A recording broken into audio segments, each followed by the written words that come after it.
Hello everyone and I welcome you all to G batch, जहाँ पर हम JEE NEET level की physics, chemistry as well as NEET की biology और JEE की मैथमेटिक्स को कवर कर रहे हैं। आज आपका रिकॉर्डेड लेक्चर आपको दिया जा रहा है for the chapter sexual reproduction in flowering plants. अब जल्द ही ये चैप्टर भी खत्म हो जाएगा। पिछले 2-3 लेक्चर से मैं यही बोल रहा हूँ, पर अब सही में ये 2-3 लेक्चर्स में खत्म हो जाएगा, है ना। फ्लावरिंग प्लांट्स आज है आपका लेक्चर नंबर 9। तो लेक्चर 13 तक ये वाला चैप्टर आपका खत्म हो सकता है, लेक्चर 13 तक, 13 या 12, है ना। तो आप उतना लिमिट रखिए, उसके बाद हम ह्यूमन रिप्रोडक्शन वाला चैप्टर स्टार्ट करेंगे, ठीक है। या मैं आपको ऐसा करता हूँ, आपको 2-3 ऑप्शंस दे देता हूँ, आप मुझे बताइएगा कौन सा चैप्टर स्टार्ट करना है। एक है आपके पास human reproduction, option number A. Second B है आपके पास जेनेटिक्स, जेनेटिक्स मतलब principles of inheritance and variation, नाम ही लिख देते हैं एनसीईआरटी में से, है ना। Principles of inheritance and variation, ये आपके पास 2 चैप्टर्स हैं।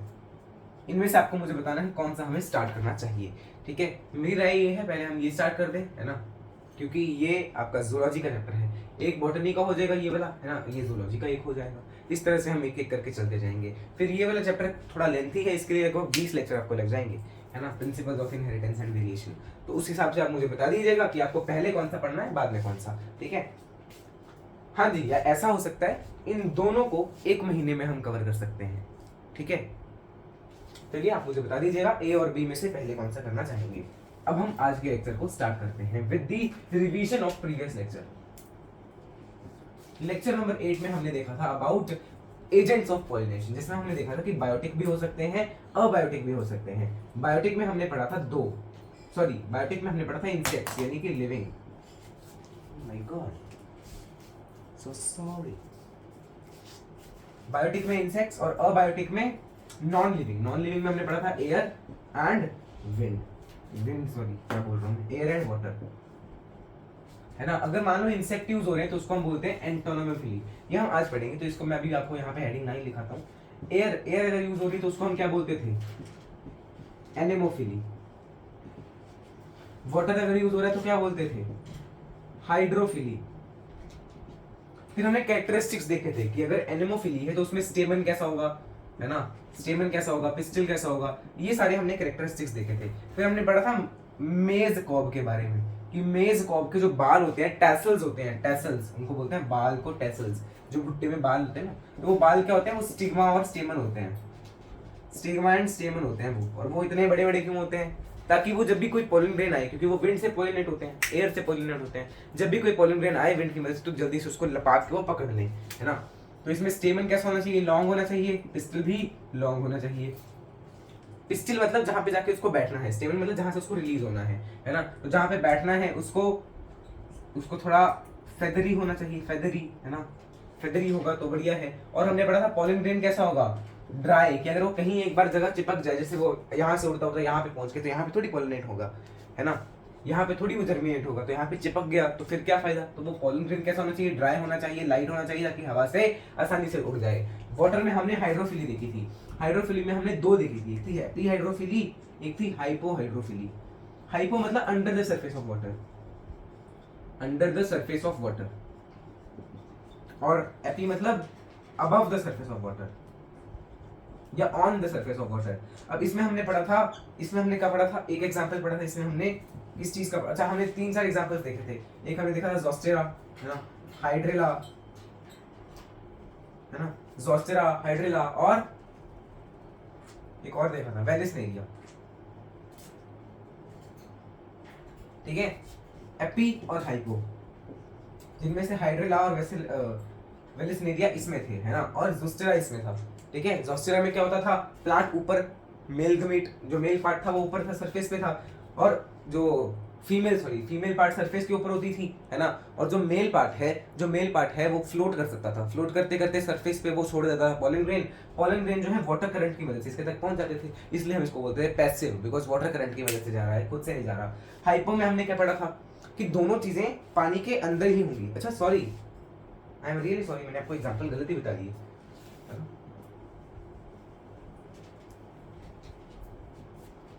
दोनों चीजें पानी के अंदर होंगी हाइपो में, दोनों चीजें will be under the water, है ना, मेल भी फीमेल भी, ठीक है।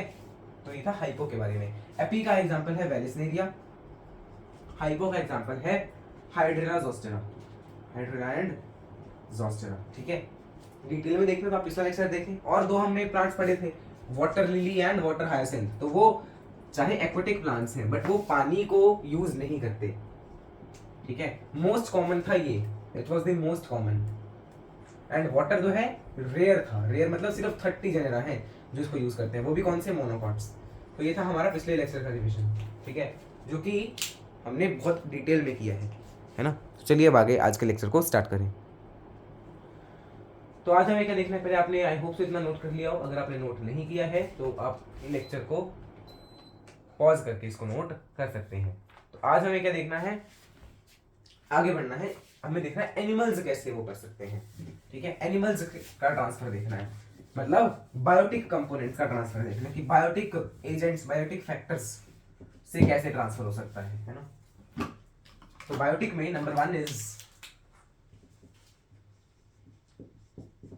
लिविंग ऑर्गेनिजम्स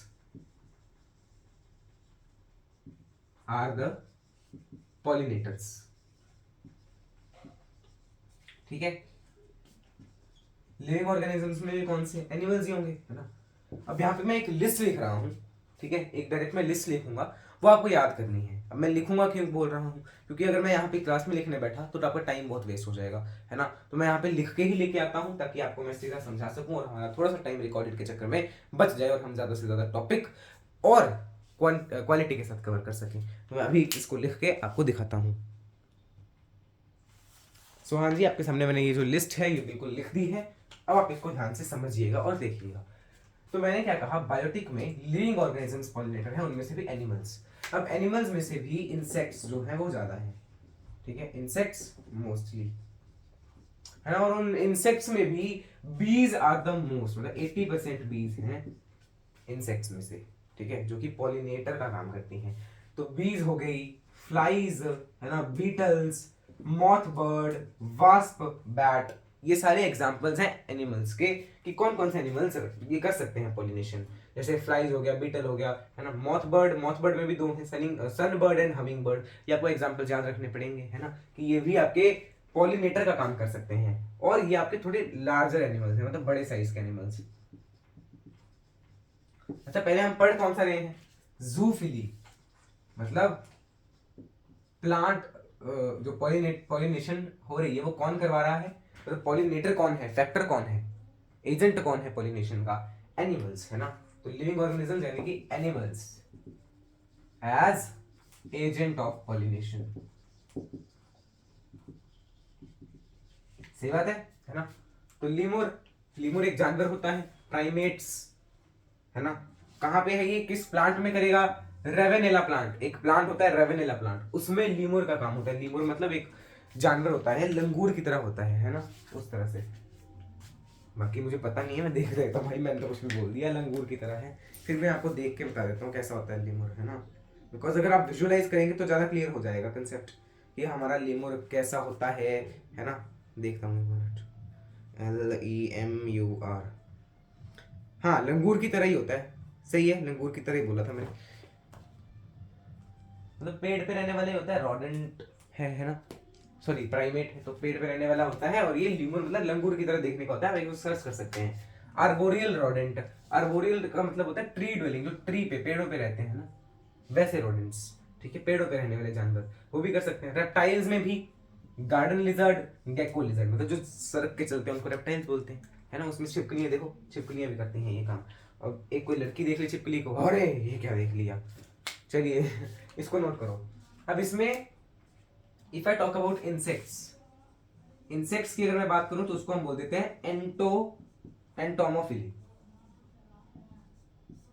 ठीक है। जैसे एनिमल्स हैं तो जूफिली, और एनिमल्स में भी अगर इंसेक्ट्स है तो एंटोमोफिली। अब हम एंटोमोफिली जो प्लांट्स फॉलो कर रहे हैं उनके कैसे फीचर्स होंगे वो देखेंगे। तो पहले इसको नोट करें फिर हम आगे बढ़ें। देखा शायरी, चलिए, I hope so you have noted it down. Now let's come to the features of plant which follow entomophily. Pause करके, अगर आपको टाइम नहीं ना मिल रहा मतलब लिखने का, एंटोमोफिली पे हम पहुंच चुके हैं ना, अगर मान लो आपको लग रहा है कि थोड़ा तेज है, लिखने का टाइम नहीं दे रहे, तो आप पॉज करके लिख सकते हो, है ना। एंटोमोफिली। इंसेक्ट्स यूज होते हैं, इंसेक्ट्स एज पॉलिनेटर। फ्लावर के पास क्या क्या होगा? फ्रेग्रेंस, हाँ जी, क्योंकि उसको इंसेक्ट को अट्रैक्ट करना है, फ्रेग्रेंस होगी। पॉलन किट होगी। पॉलन किट क्या होता है? स्टिकी सब्सटेंस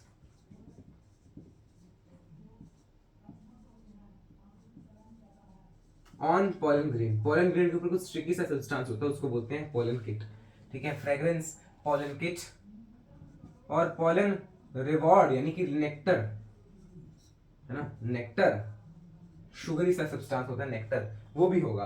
फ्रेग्रेंस होगी, पॉलन किट, और कलरफुल होगा प्लांट, है ना, कलरफुल प्लांट या फ्लावर, सॉरी, कलरफुल फ्लावर होगा, है ना।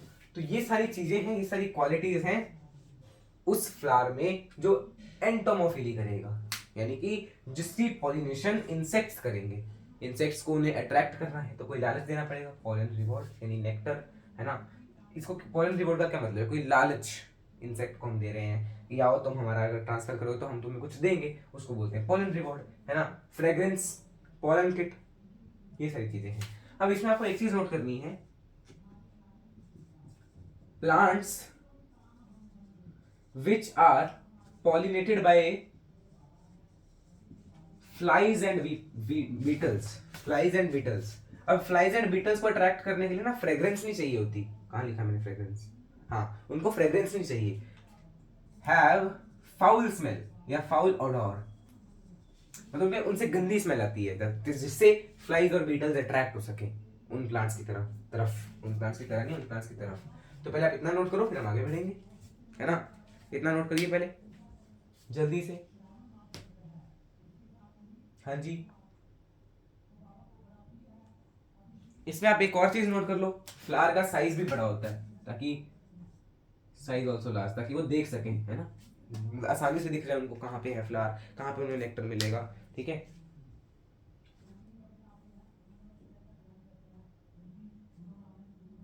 हाँ, पॉलन किट के बारे में भी अभी लिखवा दूं क्या?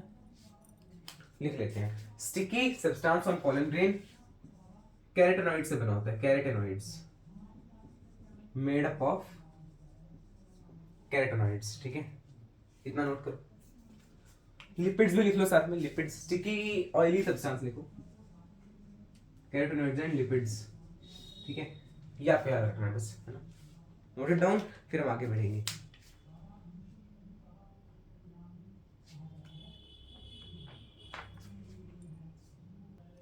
ये इसमें भी आप एक एग्जांपल लिख रहे हो, रेफ्लेंशिया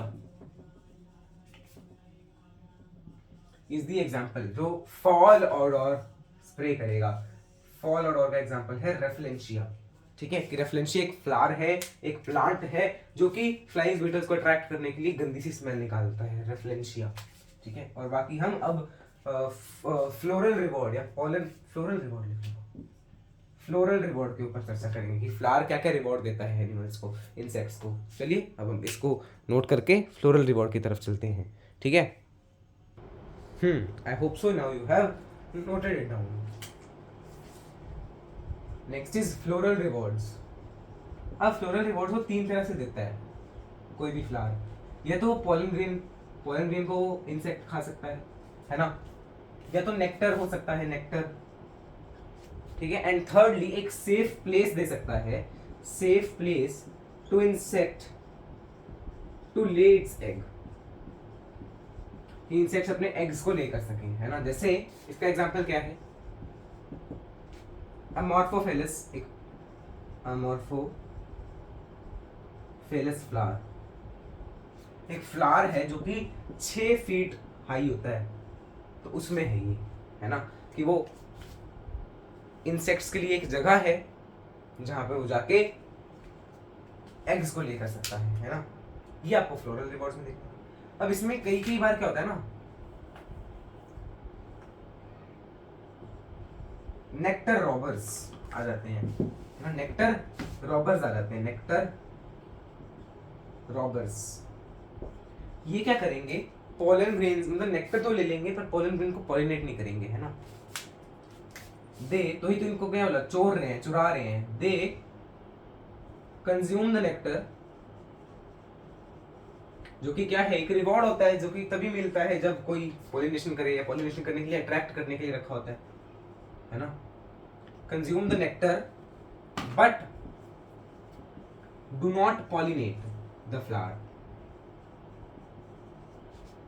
है ना। नेक्टर ले लेंगे पर फ्लावर को पॉलिनेट नहीं करेंगे, सही बात है। इसके बाद आपको एक और चीज बतानी थी, चलो भाई आप इतना लिखो, फिर हम प्रोनोबा मॉथ के बारे में पढ़ेंगे, है ना। इसमें एग्जांपल लिख लो, बॉम्बस एफिनिस। बॉम्बस एफिनिस एक बी है, ये एक बी है जो कि पोलन रॉबर है या नेक्टर रॉबर है, ठीक है। तो पोलन या नेक्टर कुछ भी कह सकते हो। अभी इसको आप जल्दी नोट करो, फिर हम अगली स्लाइड अगले पेज पे वो करते हैं प्रोनोबा मॉथ के बारे में एक बात। Okay, so I hope so now you have noted it down. Pause करके लिख लीजिएगा अगर आपने नहीं लिखा है। अब हमें क्या पढ़ना है, प्रोनोबा मॉथ और युक्का प्लांट के बारे में। कि हम पढ़ रहे हैं कि कुछ प्लांट्स स्पेसिफिक होते हैं पॉलिनेशन के लिए, कि कोई इसी इंसेक्ट से हमें करवाना है ना पॉलिनेशन। तो pronuba moth and yucca plant. CBSE में अगर इस चैप्टर में से केस स्टडी आई तो यहां से आने की ज्यादा संभावना है ना, सीबीएसई में। और नीट में यहां से आने के क्वेश्चंस की संभावना है ही। नीट में तो छोटी लाइन से भी बन जाता है क्वेश्चन भाई, नीट में पता नहीं क्या कर रहे हैं ना, हर लाइन से क्वेश्चन आपको मिल जाएगा। तो pronuba moth and yucca plant. Pronuba moth, moth क्या करेगा, ये इसके अंदर अपने एग्स को लेकर देगा। ये प्लांट इसके एग्स को सिक्योरिटी देता है, एक जगह देता है जहां पे ये मॉथ जो है अपने एग्स लेकर सके, है ना। और जब इस एग्स के लार्वा बनेंगे तो वो लार्वा इसी प्लांट के सीड्स पे पलेंगे, इसी प्लांट से सीड को खा लेंगे, है ना, उससे वो ग्रो करेंगे, सही बात है। अब इससे इसको क्या फायदा, इसको ये पॉलिनेट करेंगे ना, सही बात है। तो pronuba moth lays their eggs in yucca plant, comma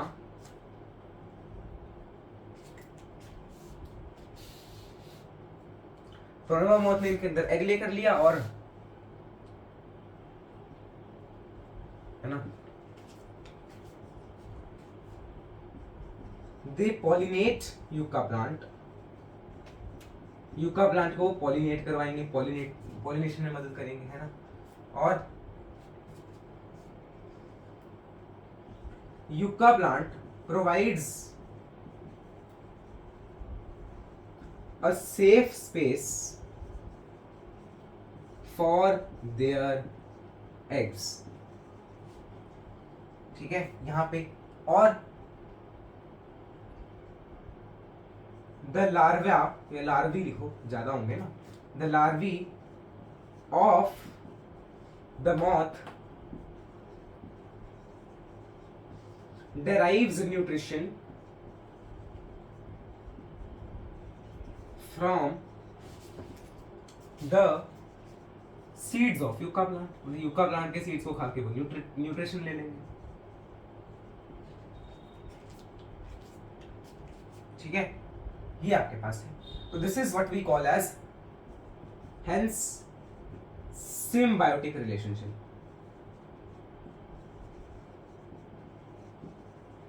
means दोनों एक दूसरे के लिए बने हैं। I hope you understand. अब किसी किसी के दिल में छेद तो नहीं, दिल में छेद नहीं पर दिल में चोट जरूर आई होगी। दोनों एक दूसरे के लिए बने हैं। हम भी वो यही कहती थी, हम दोनों एक दूसरे के लिए बने हैं, छोड़ के चली गई। हेंस सिम्बायोटिक रिलेशनशिप मतलब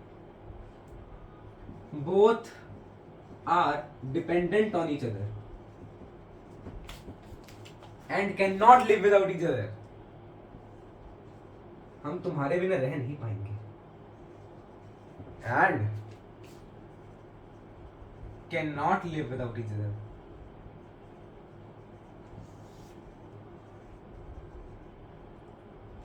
ठीक है, तो ये इन दोनों का आपस में वादा है एक दूसरे को, हम तुम्हारे बिना रह नहीं पाएंगे। तुम हमारे साथ रहो। तो आपको ऐसा जिंदगी में नहीं करना है, कम से कम 12वीं तक तो नहीं। 12वीं के बाद जो होगा देखा जाएगा, तब आपके पास टाइम भी खुला होगा, एम्स में जाओगे, है ना।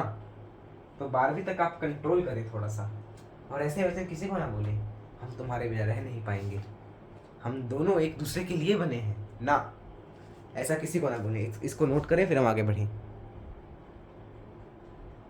हाँ जी, so I hope so now you have noted it down. तो अब आप हेडिंग डालिएगा आउटब्रीडिंग डिवाइसेस, है ना। ये आज का सेकंड लास्ट या लास्ट टॉपिक है,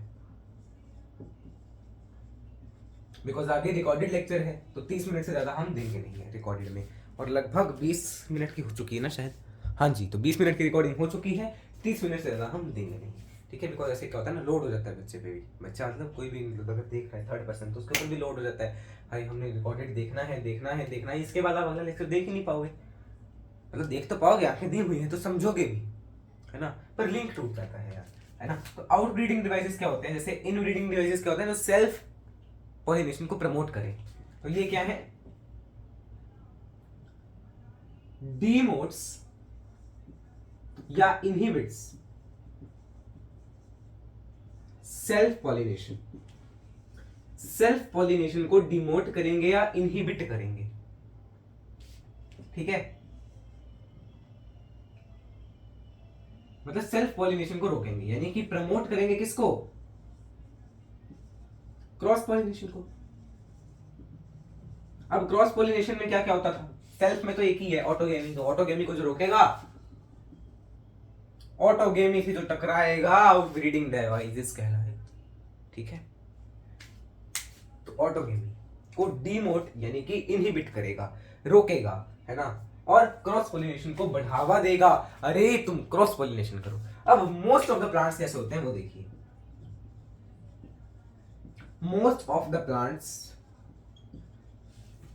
आर बाइसेक्सुअल। तो उनमें ये कैसे होगा, बाइसेक्सुअल है तो एक प्लांट में दोनों, एक फ्लावर में दोनों चीजें हैं, मेल भी फीमेल भी, तो वो उसी में खुद से भी कर सकता है, यानी ऑटोगेमी हो सकती है। तो उन प्लांट्स में हम इसको कैसे रोकेंगे। So for them the first device is dichogamy. अब आपको पिछला लेक्चर देखा होगा आपने, अगर देखा है तो आपको याद होगा होमोगेमी की हमने बात की थी पिछले से पिछले लेक्चर में शायद, है ना, जहां पे हमने ऑटोगेमी की, ये गाइटोगेमी एंड जीनोगेमी की, हाँ। तो पिछले से पिछले लेक्चर में हमने बात की थी अबाउट होमोगेमी, जो ऑटोगेमी को प्रमोट करता था। अब यहाँ पे उसका उल्टा, डाइकोगेमी ऑटोगेमी को डिमोट करेगा। होमोगेमी मतलब male part stamen and female part pistil एक साथ डेवलप हो चुके हैं, they are ready to pollinate या फर्टिलाइज ईच अदर। तो डाइकोगेमी में क्या होगा, दोनों एक साथ डेवलप नहीं हो पाएंगे, दोनों एक साथ एडल्टहुड में नहीं आएंगे। जैसे अगर मैं बात करूं ह्यूमंस में, है ना, मेल एंड फीमेल दोनों के पास कैपेसिटी होनी चाहिए कि वो रिप्रोडक्शन में पार्ट ले सकें। ऐसा तो नहीं होना चाहिए कि मेल ले लिया आपने 25 साल का, फीमेल ले ली 12 साल की, या फीमेल ले ली 25 साल की, मेल ले लिया 12 साल का। तो दैट इज नॉट पॉसिबल। सही बात है। मतलब कि आपको उन दोनों पार्ट्स को एक टाइम पे होना चाहिए इक्वल। मतलब अगर मान लो एज है 23 25 25 27, आजकल तो 30 तक पहुंच जाती है, 27 30, है ना, तो बढ़िया है, 30 30 बराबर बढ़िया है, ठीक है। तो डाइकोगेमी मतलब दोनों मेल एंड फीमेल जो है डेवलप हो चुके होंगे, है ना, प्रॉपरली, उसको हम बोलेंगे डाइकोगेमी। होमोगेमी कि एक टाइम पे डेवलप हो गए, डाइकोगेमी मतलब अलग अलग टाइम पे डेवलप हुए हैं। तो both male and female parts are not mature at a same time, मतलब एक टाइम पे दोनों मैच्योर नहीं है, उसको बोलते हैं डाइकोगेमी। फिर और क्या हो सकता है इनमें, एक होता है सेल्फ इनकम्पैटिबिलिटी।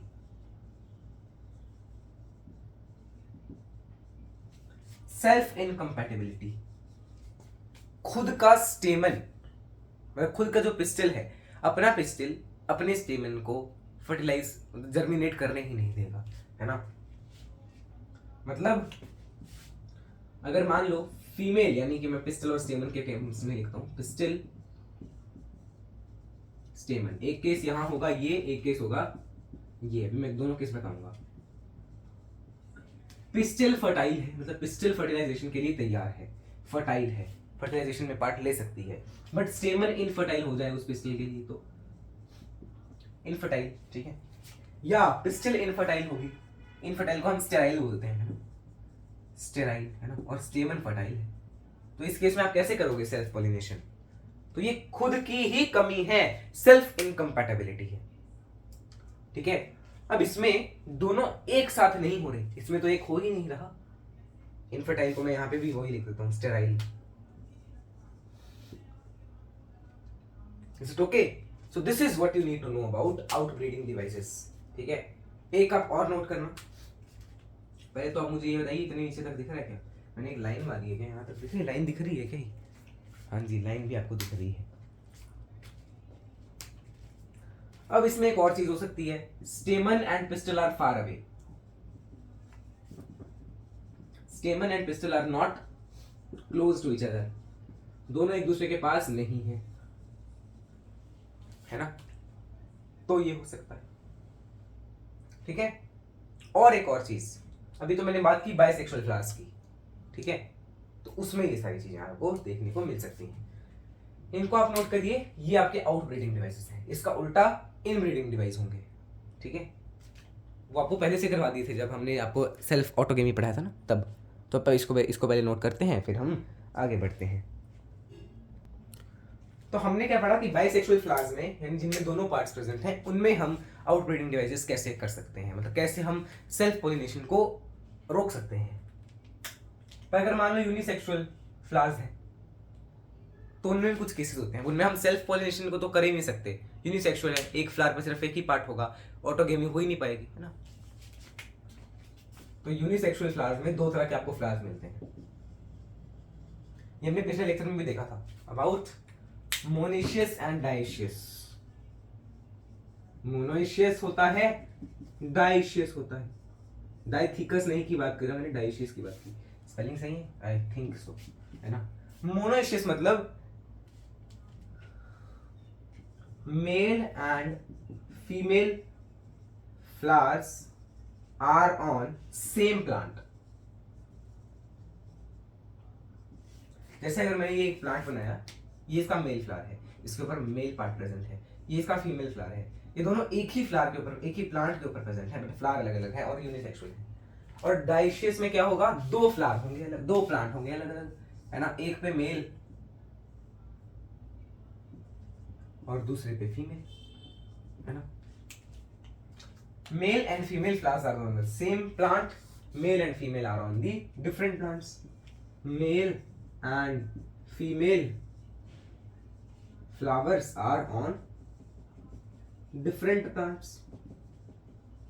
अब अगर मान लो ये वाला प्लांट है, ये वाला फ्लावर है, मेल फ्लावर, है ना, तो इसको हम क्या बोलेंगे, इसमें क्या प्रेजेंट है, सिर्फ स्टेमन, स्टेमिनेट, स्टेमिनेट फ्लावर।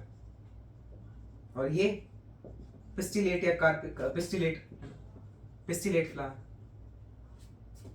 है ना। अब एग्जांपल्स की बात देखते हैं, एग्जांपल्स।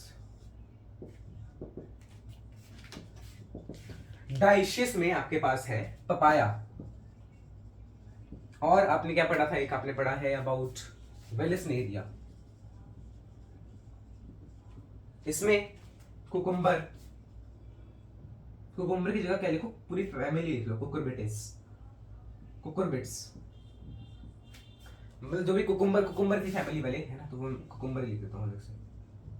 कुकुम्बर हो गया, है ना, ये आपके पास आएगा इसमें कि मेल एंड फीमेल फ्लावर अलग अलग प्लांट पे होंगे, सॉरी सेम प्लांट पे होंगे, एक ही घर है। मोनो का मतलब एक ही घर है, और डाई का मतलब दो घर, अलग अलग घर, दो अलग अलग घर हैं, मेल का अलग, फीमेल का अलग।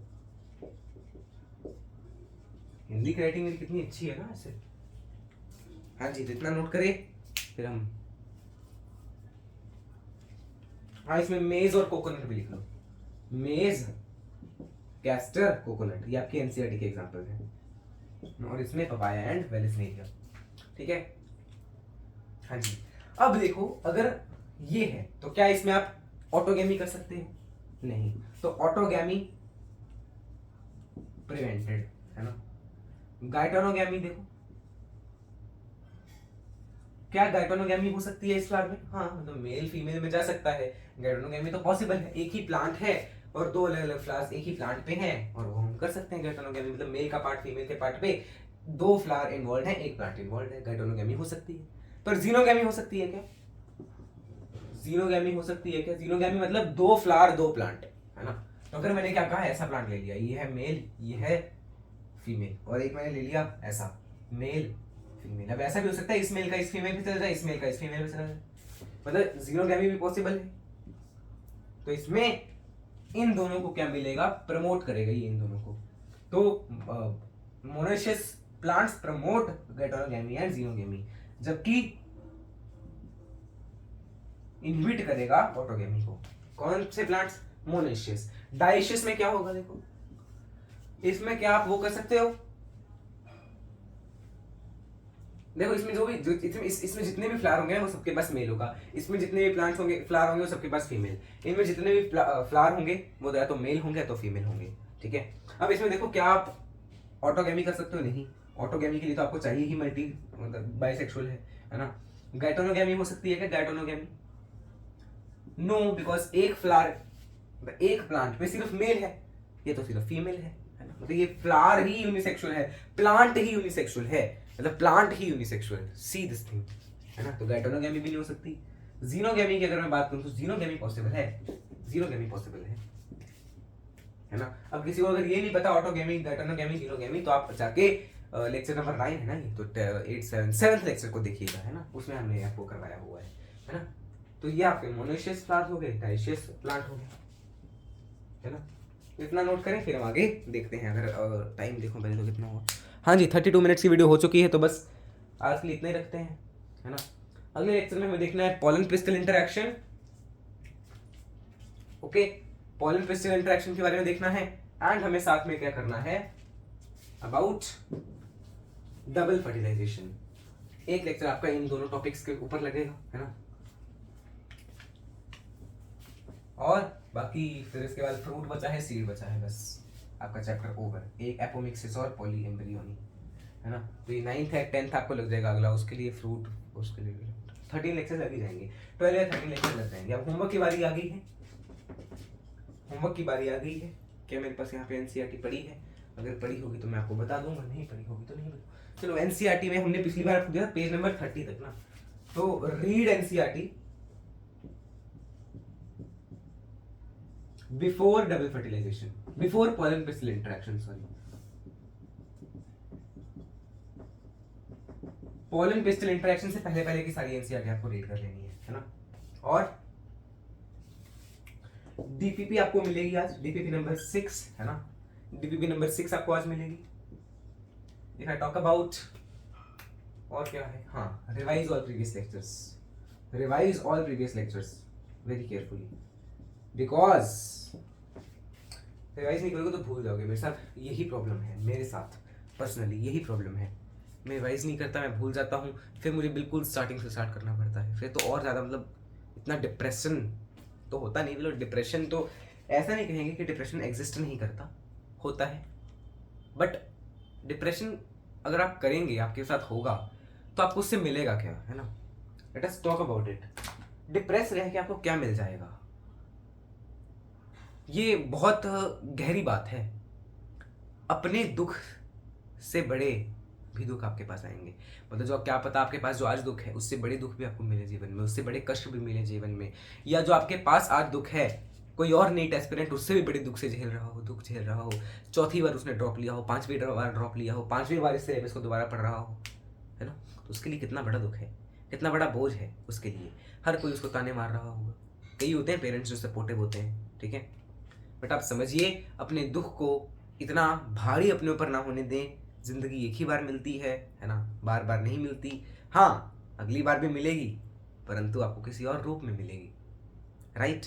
सो प्लीज़ आप अपनी हेल्थ को अपनी प्रायोरिटी बनाएं, है ना, और ये होमवर्क वगैरह अगली बार करके आएँ। तब तक मैं इसकी एक बार फोटो खींच लेता हूँ, फिर हम चलते हैं, है ना। हाँ जी, so I hope so you understood what I want to convey to you. Stay happy, है ना. इन सबसे आपके जीवन पे इफेक्ट नहीं आना चाहिए. यदि जीवन पे इफेक्ट आ रहा है तो वो गड़बड़ है. अब बोले जीवन पे इफेक्ट आने का क्या मतलब हुआ? हम 24 घंटे से पहले, हम 24 घंटे में से हम पहले 10 घंटे सोते थे और बाकी घंटा हम खेल कूद करते थे, टीवी टूवी देखते थे, फ़ोन चलाते थे, है ना. आजकल तो टीवी कोई नहीं देखता, फ़ोन आ गए. तो ये भी नहीं है मतलब कि आप ज़िंदगी जीनी है तो ज़िंदगी ही जियोगे, पढ़ोगे ही नहीं. नहीं, मैंने क्या कहा, पढ़ते समय ज़िंदगी को सेक्रीफाइस मत करो. सही बात है. मतलब ज़िंदगी को सेक्रीफाइस करने का क्या मतलब है इसमें? अब कोई बच्चे इसको नेगेटिव भी ले सकते हैं कि ऐसा कैसे कहते हैं ज़िंदगी को सेक्रीफाइस मत करो. नहीं करेंगे तो पढ़ेंगे कैसे? मेरे कहने का मतलब है पढ़ो, बहुत बढ़िया तरीके से पढ़ो, ठीक है. परंतु ऐसा ना पढ़ो कि आपकी पढ़ाई के चक्कर में आपकी हेल्थ इफेक्टेड हो रही है, आपका माइंड इफेक्टेड हो रहा है. अपने माइंड को आप थोड़ा शार्प रखें, बचा कर रखें, है ना. और ये बात नहीं है कि आपको पढ़ना ही नहीं है. साइंस ली है तो कुछ सोच के ली हो, मेडिकल ली है कुछ सोच के ली होगी, नीट की तैयारी करने लगे हो कुछ सोच के करने लगे होगे. So think about it, either change your goal और change your attitude, right. So let's meet in the next video. बहुत ज्ञान की बात होगी, बहुत ज्ञान फैल दिया. इतना ज्ञान तो मैं खुद के ऊपर भी नहीं सह सकता भाई, मैं भी इतना कुछ फॉलो नहीं करता. ठीक है, चलिए फिर मिलते हैं अगले लेक्चर में. तब तक के लिए जय श्री कृष्ण, राम राम, सीता राम, राधे श्याम, श्रीमन नारायण, राम राम.